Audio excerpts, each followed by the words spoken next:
بسم الله الرحمن الرحيم بسم الله الرحمن الرحيم باب من أجاب الفتيا بإشارة اليد والرأس ബഹുമാനപ്പെട്ട ഇമാം ബുഖാരി റളിയല്ലാഹു അൻഹു തൊട്ട് മുമ്പത്തെ ബാബിൽ കൂടെ മുഫ്തിയുടെ സ്വഭാവം എന്തായിരിക്കണം, മുഫ്തി ഫത്വ കൊടുക്കുമ്പോൾ ഏത് രൂപമായിരിക്കണം എന്നുള്ള ചർച്ച ചെയ്തപ്പോൾ ഇനി ഫത്വ എങ്ങനെയായിരിക്കണം, ആദ്യം പറഞ്ഞത് അദ്ദേഹത്തിൻ്റെ ഫത്വ കൊടുക്കുമ്പോൾ അദ്ദേഹത്തിൻ്റെ അവസ്ഥ നിൽക്കുന്നവനാവണോ ഇരിക്കുന്നവനാവണോ, അതല്ല അദ്ദേഹത്തിൻ്റെ ഓഫീസിൽ വന്നിട്ട് ഖാദി ഹൗസ് നിയമത്ത് കൊടുക്കാൻ പറ്റുള്ളൂ, അങ്ങനെ നിയമമുണ്ടോ ഇല്ലേ എന്നുള്ള വിഷയമാണ് ആദ്യം പറഞ്ഞത്. ഇനി പറയുന്നത് ഫത്വ എന്ന് പറയുന്ന സംഗതി സാധാരണഗതിയിൽ ഒരു ആളുകൾ പറഞ്ഞുണ്ടാക്കുന്ന ഒരു സംഭവമുണ്ട്.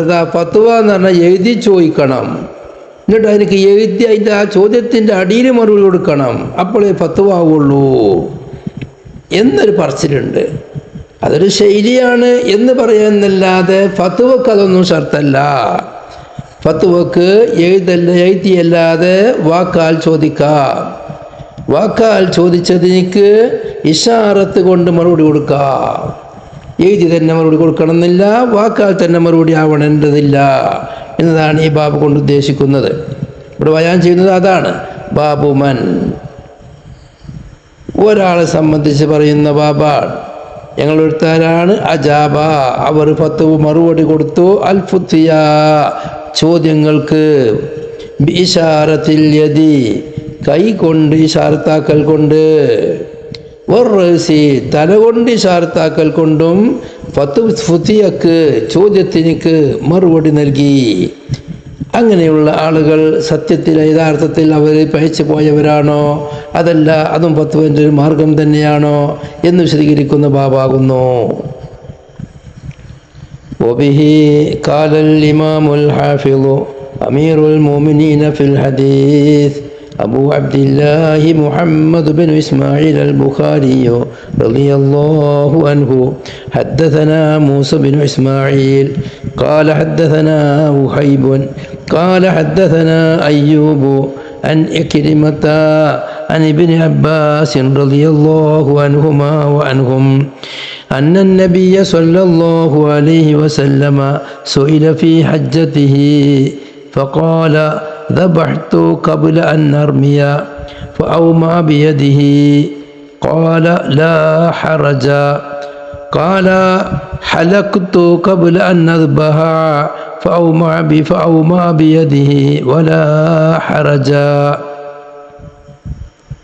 ഈ ഹദീസിലെ റാവിമാർ 5 പേരാണ്. ഒന്ന് മൂസ ബിൻ ഇസ്മായിൽ അബൂ സലമ ഹാഫിളാണ്, ബസരിയാണ്. 2 ഉഹൈബ് ബിളമ്മിൽ വാവി ഫതീലായി വസുകൂനിലായി ആഖിറൽ ഉറൂഫ് ഉഹൈബ്. 3-മത് അബൂ അയ്യൂബ് നിസ്സുഖ്തിയാനി. 4-മത് ഇക്രിമ. 5-മത് ബഹുമാനപ്പെട്ട അബ്ദുല്ലാഹി ഇബ്നു അബ്ബാസ് റളിയല്ലാഹു അൻഹു. ഇബ്നു അബ്ബാസ് തങ്ങൾ പറയാണ്, അന്നൻ നബിയ സല്ലല്ലാഹു അലൈഹി വസല്ലമ, തീർച്ചയായും നബി സല്ലല്ലാഹു അലൈഹി വസല്ലമ തങ്ങൾ, സുഇല നബി തങ്ങളോട് ചോദിക്കപ്പെട്ടു, ഫി ഹജ്ജതിഹി നബി സല്ലല്ലാഹു അലൈഹി വസല്ലമ തങ്ങളുടെ ഹജ്ജിൽ. നബി തങ്ങൾ ഒറ്റ ഹജ്ജ് ചെയ്തിട്ടുള്ളൂ, അതാണ് നബി തങ്ങൾ ആ ചെയ്ത ഒറ്റ ഹജ്ജിൽ നബി തങ്ങളോട് ചോദിക്കപ്പെട്ടു. ഫഖാല, അതായത് നബി തങ്ങളോട് ആ ചോദ്യക്കാരൻ പറഞ്ഞു, ദബഹ്തു ഖബ്ല അൻ അർമിയ, ഞാൻ ജംറത്തുൽ അഖബ എറിയുന്നതിൻ്റെ മുമ്പ് ഞാൻ അറുത്തുപോയി. അപ്പോൾ റസൂലുള്ളാഹി സ്വല്ലല്ലാഹു അലൈഹി വസല്ലമ തങ്ങൾ ഇശാറത്താക്കി, ബിയദിഹി റസൂലുള്ളാഹിന്റെ കൈ കൊണ്ട്. ഖാല, റസൂലുള്ളാഹി തങ്ങൾ പറഞ്ഞു, ലാ ഹറജ, ലാ ഹറജ എന്ന് ഇശാറത്ത് കൊണ്ട് പറഞ്ഞു, കൈകൊണ്ട് ഇശാറത്താക്കി, അതായത് ലാ ഹറജ എന്ന് ഇശാറത്താക്കി. ഖാല, ചോദ്യക്കാരൻ ചോദിച്ചു, ഹലഖ്തു ഖബ്ല അൻ അദ്ബഹ, ഞാൻ അറുക്കുന്നതിൻ്റെ മുമ്പ്, വേറെ ചോദ്യക്കാരനാ, ഞാൻ അറുക്കുന്നതിൻ്റെ മുമ്പ് ഞാൻ മുടി കളഞ്ഞു. ഫൗമാ ബിയദിഹി നബി സല്ലല്ലാഹു അലൈഹി വസല്ലമ തങ്ങൾ കൈകൊണ്ട് ഇശാറത്താക്കി വലാ ഹറജ എന്ന് ഇശാറത്താക്കി. അവിടെ വാവ് കൊണ്ടാണ് റിവായത്ത്, വലാ ഹറജ. ചില റിവായത്തിൽ അങ്ങനെ ഇല്ലാതെയുമുണ്ട്. വലാ ഹറജ എന്നുള്ളത് നേരത്തെ കാത്തപ്പായിട്ടാവാം. അപ്പോൾ കുറ്റമില്ല, ആയിക്കോട്ടെ, കുഴപ്പമില്ല എന്ന് നബി സല്ലല്ലാഹു അലൈഹി വസല്ലം തങ്ങൾ ഇശാറത്താക്കി കാട്ടിക്കൊടുത്തു. ഇന്നലത്തെ ഇതിലുണ്ട് ചോദിച്ച ആളോട് ഇത് ഇന്നലെ കഴിഞ്ഞ് പോയ ഹദീസ്, ഇതേ ഹദീസ് കഴിഞ്ഞ് പോയിട്ടുണ്ട്. അത് വാക്കാൽ മറുപടി കൊടുത്തിട്ടുണ്ട്. വേറെ ആൾ പിന്നീട് അതേ ചോദ്യം ചോദിച്ചപ്പോൾ അയാൾക്ക് തിരിയുണ്ടുള്ളൂ, ആൾക്കാട്ട് കേട്ടിട്ടുണ്ട് വിഷയം. അപ്പം എന്ത് ചെയ്തു? അയാളോട് ഇശാറത്തായി കൊടുത്ത് കുഴപ്പമില്ല. وبه قال الإمام الحافظ أمير المؤمنين في الحديث أبو عبد الله محمد بن إسماعيل البخاري رضي الله عنه حدثنا المكي بن إبراهيم قال أخبرنا حنظلة بن أبي سفيان عن سالم قال أنه قال سمعت أبا هريرة رضي الله عنه عن النبي صلى الله عليه وسلم أنه قال يقبض العلم ويظهر الجهل والفتن ويكثر الحرج قيل يا رسول الله وما الحرج قال هكذا بيده فحرفها كأنه يريد القتل. ഈ ഹദീസിലെ റാവി മക്കി ഇബ്നു ഇബ്രാഹിം എന്ന് പറയുന്ന ഇമാം ബുഖാരിയുടെ ഉസ്താദന്മാരിൽ വച്ച് ഏറ്റവും പ്രധാനിയായ ഉസ്താദാണ് മക്കി ഇബ്നു ഇബ്രാഹിം. ഇമാം ബുഖാരിയുടെ സുലാസിയാത്ത് ഹദീസുകളിൽ ഇമാം ബുഖാരിയുടെയും റസൂലുള്ളാഹി സ്വല്ലല്ലാഹു അലൈഹി വസല്ലം തങ്ങളുടെയും ഇടയിൽ മൂന്നാളുള്ള ഹദീസിനെ കാണുമല്ലോ സുലാസിയാത്ത് എന്ന് പറയാം. ആ സുലാസിയാത്തിൽ നിന്ന് 11 സുലാസിയാത്ത് ഹദീസ് റിപ്പോർട്ട് ചെയ്ത റാവിയാണ് ഇമാം ബുഖാരിയുടെ ഉസ്താദന്മാരിൽ വെച്ച് ഏറ്റവും പ്രമുഖരാണ് മക്കി ഇബ്നു ഇബ്രാഹിം ഇബ്നു ബഷീർ എന്നാണ് അവരുടെ പേരുള്ളത്. ബഷീർ ബിഫത്തിഹിൽ ബായിൽ മുവഹദ വകസിരി സീനിൽ മുജമ വബിറായി ഇബ്നു ഫർഖദ് അബു സഖൻ അൽ ബൽഖി, അറിവിളിക്കൽ അബു സഖൻ എന്നാണ്. ബഹുമാനപ്പെട്ട ഹൻളല എന്ന് പറയുന്ന താബിഈനെ, അതുപോലെ വേറെയും കുറേ താബികളെ കേട്ടവരാണ് അവർ. ഇമാമുഹു അക്ബറു ശുയൂഖിൽ ബുഖാരി മിനൽ ഖുറാസാനിയീൻ, ഖുറാസാനികളായ ഇമാം ബുഖാരിയുടെ ഉസ്താദന്മാരിൽ വെച്ച് ഏറ്റവും വലിയവരും പ്രായം കൂടിയവരും അവരാകുന്നു. കാരണം ഇവരാണ് അക്ബർ, ഏറ്റവും വലിയവർ എന്ന് പറയാനുള്ള കാരണം ഇവർ താബീങ്ങളെ തൊട്ട് ഹദീസ് റിപ്പോർട്ട് ചെയ്താണ്. ഇമാം ബുഖാരിയുടെ ഉസ്താദന്മാരിൽ കുറഞ്ഞ ആളുകൾ ഉള്ളൂ താബീങ്ങളെ തൊട്ട് ഹദീസ് റിപ്പോർട്ട് ചെയ്ത താബികളിൽപ്പെട്ട ആളുകൾ. താബീങ്ങളെ തൊട്ട് ഹദീസ് റിപ്പോർട്ട് ചെയ്താണ്. താബി നബി തങ്ങൾ സ്വഹാബിനെ തൊട്ട്, സ്വഹാബി നബി തങ്ങളെ തൊട്ട്. അപ്പോഴാണ് ഇമാം ബുഖാരിയുടെയും റസൂലുള്ളാഹിൻ്റെയും ഇടയിൽ മൂന്നാളുണ്ടായി വരുന്നത്. സുലാസിയ ഹദീസ് വരുമ്പോൾ ഇൻഷാ അല്ലാഹ് അതിനെ സംബന്ധിച്ച് വിശദമായ ചർച്ച വരുന്നതാണ്. അവരെ തൊട്ട് അഹ്മദ് ബിൻ ഹംബൽ റളിയല്ലാഹു അൻഹു, യഹ്യ ബിൻ മഈൻ റളിയല്ലാഹു അൻഹു എല്ലാം ഹദീസ് റിപ്പോർട്ട് ചെയ്തിട്ടുണ്ട്. ഇമാം ബുഖാരി നിസ്കാരത്തിൻ്റെ ബാബിൽ, ബയ്യൻ്റെ ബാബിൽ അല്ലാതെ പല സ്ഥലത്തും അവരെ തൊട്ട് ഹദീസ് റിപ്പോർട്ട് ചെയ്തിട്ടുണ്ട്. ധാരാളം സ്ഥലത്ത് റിപ്പോർട്ട് ചെയ്തിട്ടുണ്ട്. وأخرج في البيوع عن محمد بن عمرو عنه عن عبد الله بن سعيد. അങ്ങനെ ബയ്യിൻ്റെ ബാബിൽ മുഹമ്മദ് ബിൻ അംറിനെ തൊട്ട്, ആ മുഹമ്മദ് ബിൻ അംർ മക്കിയെ തൊട്ട് ഒരാൾ മുഹമ്മദ് ബിൻ അംർ എന്നാൾ വാസിത്ത മുഖേനയും മക്കി ബിൻ ഇബ്രാഹിം എന്നവരെ തൊട്ട് ഹദീസ് റിപ്പോർട്ട് ചെയ്തിട്ടുണ്ട്. അവർ സിഖത്താണ്. അവരെ തൊട്ട് എല്ലാ മഹാന്മാർ റിപ്പോർട്ട് ചെയ്തിട്ടുണ്ട്. അവർക്ക് യാതൊരു ദോഷവും ഹദീസ് റിപ്പോർട്ട് ചെയ്യാൻ ഒരാളും പറഞ്ഞിട്ടില്ല. മാത്രവുമല്ല ഇമാം ബുഖാരിയുടെ കാര്യമായ ഉസ്താദാന്ന് പറയുന്നതോട് കൂടെ തന്നെ ബുഖാരിയിൽ ധാരാളം ഹദീസ് റിപ്പോർട്ട് ചെയ്തിട്ടുണ്ട് എന്ന് പറയുന്നതോട് കൂടെ തന്നെ ആരും എന്ത് പറഞ്ഞാലും അവർക്ക് ആ പറഞ്ഞ ഒന്നും പ്രശ്നമില്ല. പക്ഷെ ആരും അവരെ പറ്റി ആക്ഷേപം പറഞ്ഞിട്ടില്ല. ഉലിദ സനത്ത് 126 അവരുടെ ജനനമുള്ളത്. അവിടെ വഫാത്തുള്ളത് 214 214 ബൽഖയിൽ ഏകദേശം 90 വയസ്സോളം ജീവിച്ചിട്ടുണ്ട്. മക്കി ബിൻ ഇബ്രാഹിം എന്ന പേരിൽ സിഹ്യാഉസിത്തയിൽ വേറൊരാളില്ല, ഇവർ മാത്രമേ ഉള്ളൂ. മക്കിയെ എന്നത് ബിതസ്ദീദില്ലാഹി അലാ വസ്നിൻ നിസ്ബത്തി വലൈസ ബിനിസ്ബത്തിൻ, അവരുടെ പേരാണ് മക്കിയെ എന്നുള്ളത്, എന്നല്ലാതെ മക്കയിൽ താമസിച്ചത് കൊണ്ട് മക്കിയെ എന്ന് പറഞ്ഞതല്ല. ചില ആളുകൾ അങ്ങനെ പറയുന്നുണ്ട്, മക്കിയെ മക്കി എന്ന് പറഞ്ഞാൽ മക്കത്ത് നിന്നുകൊണ്ടുള്ള പേരാണ്, അവർക്ക് പേര് വേറുണ്ട്. അത് ശരിയല്ല, അവർക്ക് ഇട്ട പേരിന് മക്കിയെ എന്നാകുന്നു. അവരെ സംബന്ധിച്ച് ധാരാളം ചരിത്രങ്ങളുണ്ട്. മക്കി ഇബ്നു ഇബ്രാഹിം, ബഹുമാനപ്പെട്ട മക്കി ഇബ്നു ഇബ്രാഹിം റളിയല്ലാഹു അൻഹു ഖുറാസാൻകാരനാണ്. അവർ മക്കയിലേക്ക് ഹജ്ജിന് വേണ്ടി 60 ഹജ്ജ് അവർ ചെയ്തിട്ടുണ്ട്. അവർ 60 വിവാഹവും ചെയ്തിട്ടുണ്ട്. 17 താബിഈങ്ങളിൽ നിന്ന് ഹദീസ് റിപ്പോർട്ട് ചെയ്യുകയും ചെയ്തിട്ടുണ്ട്.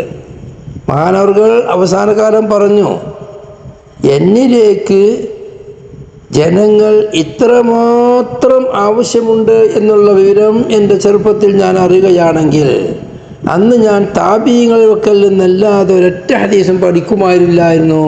കാരണം എൻ്റെ ചെറുപ്പത്തിൽ ധാരാളം സഹാബികൾ ഹദീസ് റിപ്പോർട്ട് ചെയ്യുന്നവരുണ്ട്, ധാരാളം താബീങ്ങൾ ഹദീസ് റിപ്പോർട്ട് ചെയ്യുന്നവരുണ്ട്. അവരിൽ നിന്ന് പഠിച്ചാൽ ഉലുൽ ഇസ്നാദ് കിട്ടുമായിരുന്നു. ഇന്നത്തെ മാതിരി എന്നിലേക്ക് ആളുകൾക്കുള്ള ഈ ആവശ്യകത ഞാൻ അന്ന് ചിന്തിച്ചില്ല. ചിന്തിക്കുകയാണെങ്കിൽ എനിക്ക് ധാരാളം സഹാബികളെ തൊട്ട് താബീങ്ങളെ തൊട്ട് ധാരാളം ഹദീസ് റിപ്പോർട്ട് ചെയ്യാൻ കഴിയുമായിരുന്നു. മഹാനവർകൾ പറയുന്നുണ്ട്, 1200 ചില്ലാനം ദീനാറ് ഞാൻ മക്കയിൽ ഹജ്ജിന് വേണ്ടി പോയപ്പോൾ വാടക വകുപ്പിൽ ചിലവാക്കിയിട്ടുണ്ട്. ആകെ എൻ്റെ ജീവിതത്തിൽ 60 ഹജ്ജിനിക്ക് 500-600 പവൻ സ്വർണം ഞാൻ ആ വകുപ്പ് ചിലവാക്കിയിട്ടുണ്ട്. മഹാനവർകൾ ഹജ്ജിന് വേണ്ടി അധിക വർഷവും പോകും, ധാരാളം പണം ചിലവഴിക്കും. അത് ചില ആളുകൾ പറയും, എന്ത് ഹജ്ജ് ഒരു വട്ടം ചെയ്താൽ പോലെ ബാക്കി പൈസ പാവങ്ങൾക്ക് കൊടുത്തൂടെ? ഹജ്ജ് എല്ലാ കൊല്ലവും ഓരോരുത്തരും ചെയ്യൽ ഫർള് കിഫായാണ്. ആര് തന്നെ ഹജ്ജ് ചെയ്യുകയാണെങ്കിലും ഹജ്ജ് ഉംറ ഇതിന് സുന്നത്തായ ഹജ്ജ് എന്നോ സുന്നത്തായ ഉംറ എന്നോ ഒന്നില്ല. ചെയ്യുന്ന ഹജ്ജും ചെയ്യുന്ന ഉംറയും എല്ലാം ഫർള് കിഫായ തന്നെയാണ്. കഴിവുള്ളവർക്ക് അവർക്ക് എത്രയും പോവാം. ഒന്നിന് ഹജ്ജിന് വേണ്ടി പോവൽ സാധുക്കളെ ധർമ്മം ചെയ്യലിനിക്കോ അല്ലെങ്കിൽ പെൺകുട്ടികളെ കെട്ടിക്കലിക്കോ വീടില്ലാതെ വീട് ചിൽക്കൊള്ളുന്ന തടസ്സമുണ്ടോ? പൈസക്കാർക്ക് ഹജ്ജിന് പോലോട് കൂടി തന്നെ ബാക്കി ഒരിടത്തുള്ള പൈസ കൊണ്ട് മറ്റുള്ള കാര്യങ്ങൾ ചെയ്തുകൂടെ? ഇനി മറ്റുള്ള കാര്യങ്ങൾ ചെയ്യില്ല, ഹജ്ജിന് മാത്രമേ ഒരാൾ പോകണുള്ളൂ. എന്നാൽ എന്ത് വിമർശിക്കണം? സൽക്കർമ്മത്തിന് വേണ്ടി പോകല്ലേ? അപ്പം അതൊക്കെ ഒരു കാര്യമില്ലാതെ ഒരു നാടൻ വർത്താനാണ്, ഒരു നാടന്മാർ പറഞ്ഞ വർത്താനാണ്. അതൊന്നും ആലിമീങ്ങളൊക്കെ ഉണ്ടാവാൻ പാടില്ല. തോന ഹജ്ജ് ചെയ്യരുത്, റസൂൽ ഹജ്ജല്ലേ ചെയ്തിട്ടുള്ളൂ ഏതെങ്കിലും ചോദിച്ചു കണ്ട് വിമർശിക്കുന്നവരെ കാണാം. വിമർശിക്കണ്ട, ഓരോരുത്തരുടെ പണം എങ്ങനെ ചെലവഴിക്കണമെന്ന് അവരാണ് തീരുമാനിക്കേണ്ടത്. ഫർളായ കാര്യങ്ങൾക്ക് അവർക്ക് എങ്ങനെയും ചെലവാക്കാം. ഹജ്ജിന് വർഷം പോവൽ, ഒരു പ്രാവശ്യം ചെയ്യൽ ഫർള് ഐനും, ബാക്കിയുള്ള കൊല്ലമുള്ള ഹജ്ജുകൾ എല്ലാവർക്കും ഫർള് കിഫായുമാണ്. അപ്പോൾ ആര് ചെയ്താലും ഫർളായിട്ട് അവർ ഹജ്ജും ഉംറയും, അത് രണ്ടിലും സുന്നത്തായ ഒരു ഹജ്ജ് സുന്നത്തായ ഉംറ എന്ന ഒന്നില്ല. ഇത് മഹാന്മാർ ഇവിടെ കിതാബിൽ വ്യക്തമാക്കിയിട്ടുണ്ട്. പിന്നെ മഹാനായ മക്കി ഇബ്നു ഇബ്രാഹിം റളിയല്ലാഹു അൻഹു 60 കല്യാണം കഴിച്ചിട്ടുണ്ട്. 60 കഴിച്ച നിലവിൽ 60 ഉണ്ടായിരുന്നു എന്നല്ല, ഓരോരോ സമയവും 4 ഉണ്ടാകും, 4 വരെ ഉണ്ടാകും. പിന്നീട് ഒഴിവാക്കും, വേറെ കെട്ടും, ഒഴിവാക്കും, വേറെ കൊട്ടും. നമ്മൾ നിക്കാഹ് ചെയ്ത് കൊടുക്കുമ്പോൾ തന്നെ പറഞ്ഞാൽ എന്താ? ഉസവ്വിജുക അലാ മാ അമറല്ലാഹു ബിഹി മിൻ ഇംസാകിൻ ബിമഅറൂഫിൻ ഔ തസ്രീഹിൻ ബിഇഹ്സാൻ. ഒരൊറ്റ പെൺകുട്ടിയെയും ഒരു രക്ഷിതാവും അത് പുതിയ ഭർത്താവിൻ്റെ വരാനിരിക്കുന്ന ഭർത്താവിൻ്റെ കൗത്തിലുള്ള കഴിക്കാൻ കിട്ടാത്തൊരു മാലയായിട്ട് കൊടുക്കണില്ല. ഏത് സമയത്തും ഇവളെ എന്നെ ഏൽപ്പിച്ചാൽ ഞാൻ സ്വീകരിക്കാൻ തയ്യാറാണ്. എനിക്ക് നല്ലവർക്ക് നിൽക്കാൻ കഴിയുന്ന കാലത്ത് നീ നിർത്തിക്കോ, അല്ലെങ്കിൽ ഒഴിവാക്കി തരണം. അത്രേ ഉള്ളൂ. ഒരാൾ കല്യാണം കഴിച്ചതുകൊണ്ട് പിന്നെ മരണം വരെ നോക്കണം. ഇതൊക്കെ എന്ത് നിയമമാണ്? നിക്കാഹോട് കൂടെ രണ്ടാളും നമ്മൾ ഒത്തിഫാക്കായി നിക്കാഹ് ചെയ്ത് ജീവിക്കുമ്പം അത് അതിൻ്റെതായ രീതിയിൽ പോകണം. നിക്കാഹ് കഴിഞ്ഞു, തൊലാക്ക് ചൊല്ലിക്കഴിഞ്ഞാൽ പിന്നെ എന്നോ ഒന്ന് നിക്കാഹ് ചെയ്തതിൻ്റെ പേരിൽ ഈ തൊലാക്കിലൂടെ അന്യപെണ്ണായില്ലേ, അവൾ ഇവൻ നോക്കണമെന്ന് വാശി പിടിക്കണത് എന്താ? എന്നാൽ നിക്കാഹ് ചെയ്യുന്നത് പുരുഷൻ്റെ മാത്രം താല്പര്യപ്രകാരമാണോ? പെണ്ണിൻ്റെ താല്പര്യപ്രകാരവുമല്ലേ? എന്നാൽ പിന്നെ അവളെ മേലും വലിയ ഉത്തരവാദിത്തം ഏറ്റെടുത്തുള്ള പെണ്ണുങ്ങൾക്ക് നല്ല ജോലിയും കാര്യങ്ങളൊക്കെ ഉള്ളവരല്ലേ? അപ്പോൾ പുരുഷ മേധാവിത്വം സമ്മതിച്ച് കൊടുത്തിട്ട് പെണ്ണിൻ്റെ ഉത്തരവാദിത്തം മുഴുവനും പുരുഷൻ ഏൽക്കണമെന്ന് പറയുന്നത് ശരിയല്ല. അത് രണ്ടാളും തമ്മിൽ രക്ഷിതാക്കളും പെണ്ണും ഭർത്താവും തമ്മിൽ യോജിച്ച് കൊണ്ട് കഴിയുന്നത്ര മുന്നോട്ട് പോകാൻ നോക്കുക. രണ്ടാൾക്കും വേണ്ട എപ്പോഴും പിരിയാൻ പറ്റുന്ന സംഭവമാണ്. പിരിയലോട് കൂടെ പിന്നെ മുമ്പ് കെട്ടിയോന് ഓനായിരിക്കും ഇവളെ നോക്കേണ്ടത്. അതെല്ലാം ഒരു പ്രാകൃത നിയമങ്ങളാണ്. എന്തായാലും അടിസ്ഥാനമുള്ളത്, രണ്ടാൾ തമ്മിൽ പാർട്ട്ണർമാരായി ജീവിക്കാൻ തീരുമാനിച്ചു. പിന്നെ ഒരു ജീവിതം അത് വേണ്ടാൻ തീരുമാനിച്ചു. ഇന്നത്തെ കാലത്തൊക്കെ പെണ്ണിൻ്റെ ഭാഗത്തിൽ നിന്ന് സമ്മർദ്ദം ചെലുത്തിയിട്ട് തൊലാക്ക് വാങ്ങിയിട്ട് പിന്നെ പുതിയാപ്പിള തൊലാക്ക് എല്ലിയനും ജീവനാംശം നിറങ്ങാൻ വയറ്റിൽ കൂടുക. അതൊന്നും പരിശുദ്ധ ദീനല്ല. പ്രാകൃത നിയമങ്ങൾ അതുള്ളോടത്ത് പിന്നെ അതിനനുസരിച്ച് കീഴടങ്ങുക എന്നല്ല എന്താ ചെയ്യുക. അപ്പോൾ മക്കി ഇബ്നു ഇബ്രാഹിം റളിയല്ലാഹു അൻഹു 60 വിവാഹം ചെയ്തിട്ടുണ്ട്. അതുപോലെ ബഹുമാനപ്പെട്ട ഹസൻ റളിയല്ലാഹു അൻഹു ധാരാളം നിക്കാഹ് ചെയ്തിട്ടുണ്ട്. അങ്ങനെ ധാരാളം നിക്കാഹ് ചെയ്ത ആളുകളുണ്ട്. അതിൻ്റെ അർത്ഥം ഒരു സമയത്ത് അത്ര ഉണ്ടായിരുന്നു എന്നല്ല. രക്ഷിതാക്കളുടെയും പെണ്ണുങ്ങളെയും സമ്മതപ്രകാരം അവർ നിക്കാഹ് ചെയ്യും. അവർ രണ്ടാളുടെയും ഇഷ്ടപ്രകാരം അവർ ഒഴിവാക്കി കൊടുക്കുകയും ചെയ്യും. ഒഴിവാക്കി കൊടുത്താൽ പിന്നെ അവർക്ക് വേറെയും കെട്ടാം. അങ്ങനെയുള്ള മഹാനായ മക്കി ഇബ്നു ഇബ്രാഹിം قال أخبرنا حنظلة بن أبي سفيان عن سالم قال سمعت أبا هريرة عن النبي صلى الله عليه وسلم നബി സല്ലല്ലാഹു അലൈഹി വസല്ലമ തങ്ങളെ തൊട്ട് അബൂ ഹുറൈറ റളിയല്ലാഹു അൻഹു ഹദീസ് റിപ്പോർട്ട് ചെയ്യുന്നത് ഞാൻ കേട്ടു.